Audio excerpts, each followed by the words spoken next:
my name's Rachael MacLeod. I'm a student at Glasgow Caledonian University. I've been undertaking a project with the support of Unite, the union, to understand youth unemployment and how people who are in this situation are experiencing and feeling about their situation. I spoke to many groups of young people in order to formulate a response for my report. I sourced these groups from organisations who were supporting young people in unemployment. I also decided to speak to the Unite Youth Committee. This was in order to see if there was a difference between the two groups and how their trade union knowledge was formulated. My name's Chloe Finney. I'm 17 years old and I've been unemployed for 4 years. Sure. My name's Sanjay Lagwa. I'm 19 years old and I'm a drama student at the City of Glasgow College, and I am a young member in Unite the Union. Hi, my name's Jamie Caldwell. I'm a workplace rep for Eclipse Blinds. I'm in Shannon.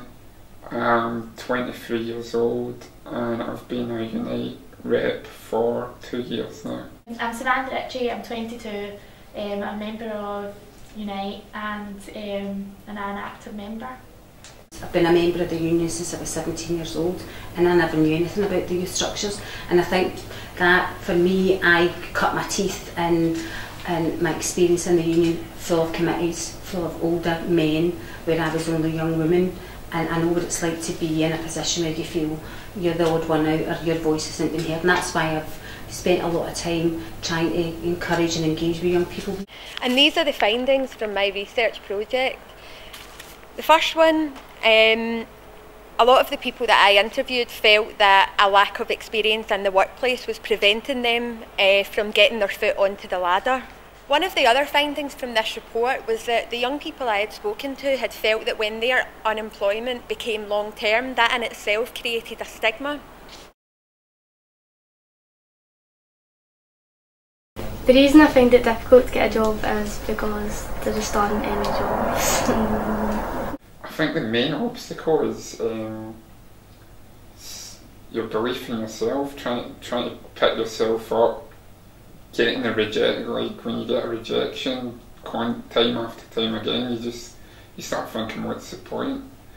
Another obstacle for me getting employment since leaving school, and that's been now 10 months. Every time I've been applying for a job, employers just look at my CV, and it's from the CV they're like nothing because you don't have any experience. But then how can a person get employment if they can't get a job to get that experience? And that's what I've always argued about.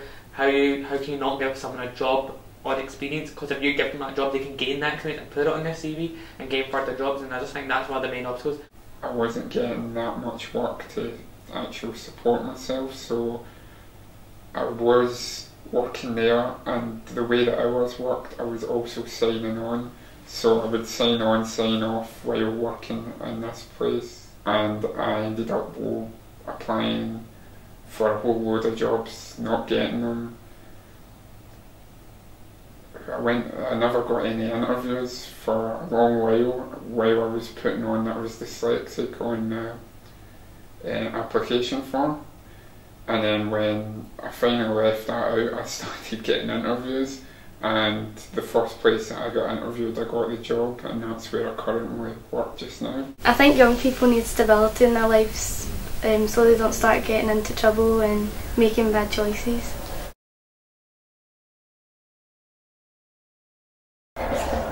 I want a job so that I can be more independent and have some money and not have to rely on other people. Obviously to pick up a wage at the end of it, but like I've just signed up to the pension, so I'm working towards my future, and you want to be trained and know that you're going to get trained up, get a skill, if that employment falls through, that you're leaving with something and you're not stagnating. I would really like to get into childcare because I'd like to help people. It was also found with this report that the young people that I had spoken to had felt that work experience opportunities were limited, particularly in job roles that were available to them, mainly in the service sector.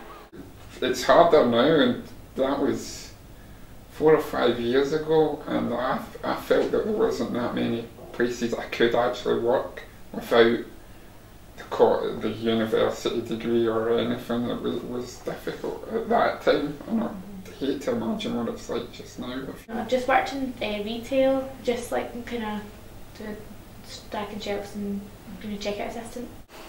There was a lot of anger from the young people that I had spoken to regarding these roles in the service sector. Many of them were saying that prospective employers were asking for previous work experience, which none of these people had. A lot of the young people were saying, why do these roles require previous experience when on-the-job training is provided within these jobs, which will enable them to fulfil their role perfectly well with adequate training? Unite should challenge service sector employers and ask them why they require previous experience. Training should be efficient so that a new recruit can walk into that job and undertake that job to the best of their ability. Unfortunately, a lot of employers don't see young people as having the life experience and the other transferable skills, where that's not necessarily the case. From all of the people that I have spoken to, only a small number of them knew what a trade union was. One of the young people that I spoke to had said that, how am I supposed to know what a trade union is if it's not advertised? The Unite Youth Committee is made up of young members of Unite. My aim was to find out where these young people had gained their knowledge in trade unions and what made them decide to join. In modern studies we don't get taught all about trade unions, so I do in my voluntary hours at Belliston for like 10-15 minutes. I kind of sometimes do tell the kids what a trade union is and how I get involved. Most of them had decided to join through familial connections and relationships with family who are already unionised. One, my dad's an equalities officer, and I've been going to conferences since I was like really young. Elaine Calton says, do you want to become a member? And I was like, yeah, I've been here for years, I've been seeing, and I was like, yeah, I'd like to become a member.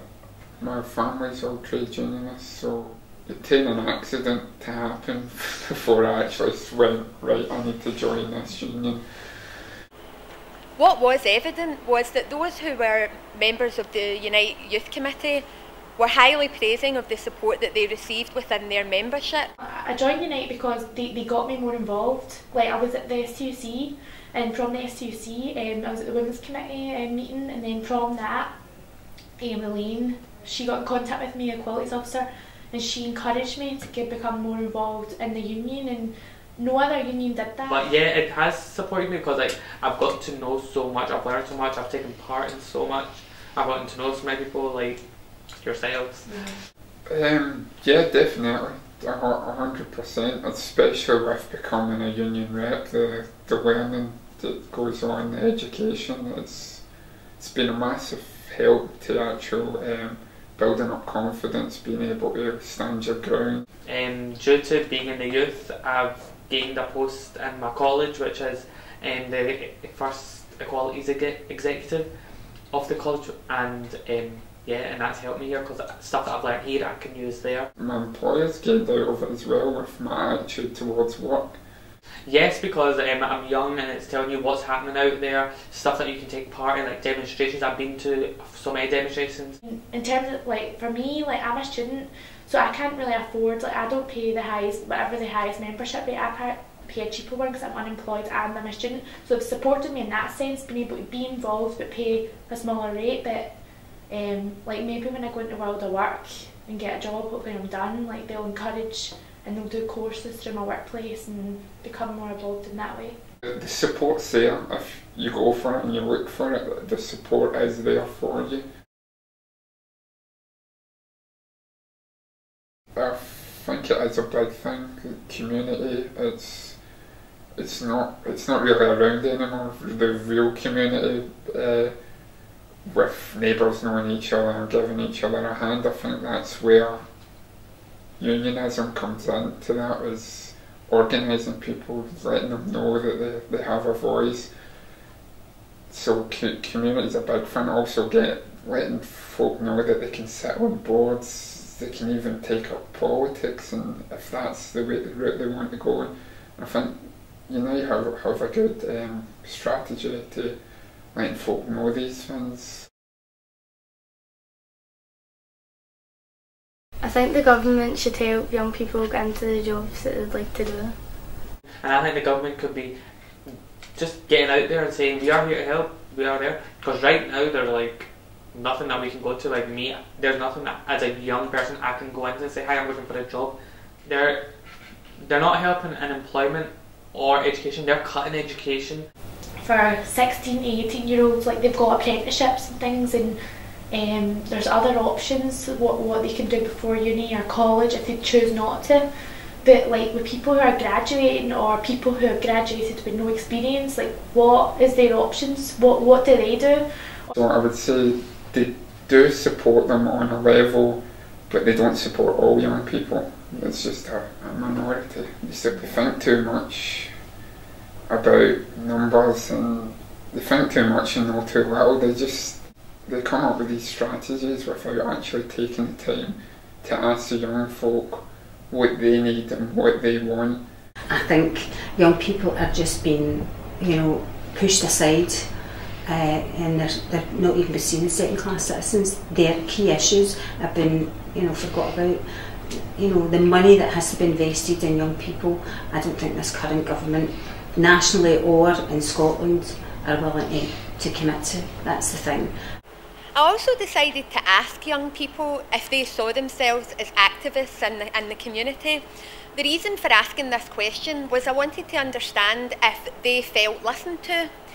The young people who were supported by unemployment organisations felt that they couldn't take their issues to higher political authorities. They felt that, one of the respondents had said, it was like talking to a brick wall. I used to hate the name activists because the way the press going about this activists and troublemakers, but I've learned to love the name activist. So yeah, I do see myself as an activist within the community. I do take part in local events and get involved with local issues. Yeah, I do. Like, I'm always at demonstrations. Yeah, I would say I am quite active in the union. And I enjoy coming into the meetings, and you meet so many different people. I think that people should get educated rather than just look at one source. Yeah. And if you properly find out about a subject, then you'll know, and then when someone asks you upon it, you'll know like how to answer it, and rather than just sit there and go, oh, that's like immigrants, oh, that's ridiculous, let's go riot. Do you know what I mean? That's hundreds of immigrants, and it's just not true. It's not true. It's not true. So yeah. I think making sure that everything that we do in this union should have a young person's angle on it. Our young members are the ones that are telling us what needs to be put in place, and it's about making sure that young people are listened to and putting the pressure on the Scottish Government to make a difference and make sure that there is more apprentices, as proper career paths for young people into meaningful, well-paid, living wage workplaces where they're not exploited. Well, at present we're trying to do a number of things, but one of the newest things we're trying to do is we've set up a community membership, which is a way in which we can engage with people, young people included, who are unemployed, and it's a way in which they can access the structures of the union as well, i.e. some of the committees, the area activist committees in particular, where if people are active in their communities, which a lot of young people are, then they can actually have a beacon in which they can access the union structures and get their issues to become part of the union's policies. And we are going to be putting forward young people from our regional youth committee and our regional youth forum to be trained as young people who go into schools and engage with young people. Obviously, Unite has been at the forefront of campaigning for, proper, fully paid jobs for young people. Obviously there's a big issue about the minimum wage in general, but Unite's definitely the main union, we believe, that's been campaigning to get more modern apprenticeships. After I had finished doing my research, I decided to come up with some recommendations in order to give Unite something to work towards. It is recommended that Unite work with employers in the service sector so that they may make their roles more attractive to young workers. Unite should campaign more widely in order to address the wage discrepancy between age 16 and 18-year-olds. The lack of knowledge of Unite and other trade unions has made me feel that the Unite Youth Committee would be better placed in order to educate young people on Unite and the role of trade unions in society. It's clear to see from undertaking my report that Unite need to act in order to extend their role beyond the workforce. Youth employment in the UK is reaching its highest figures since the 1980s, and it's clear that Unite have a part in order to support young people into sustainable careers. Unite have a place in the community in order to address these issues on a wider political scale. This will ensure that the wall that the young people are talking about is broken down.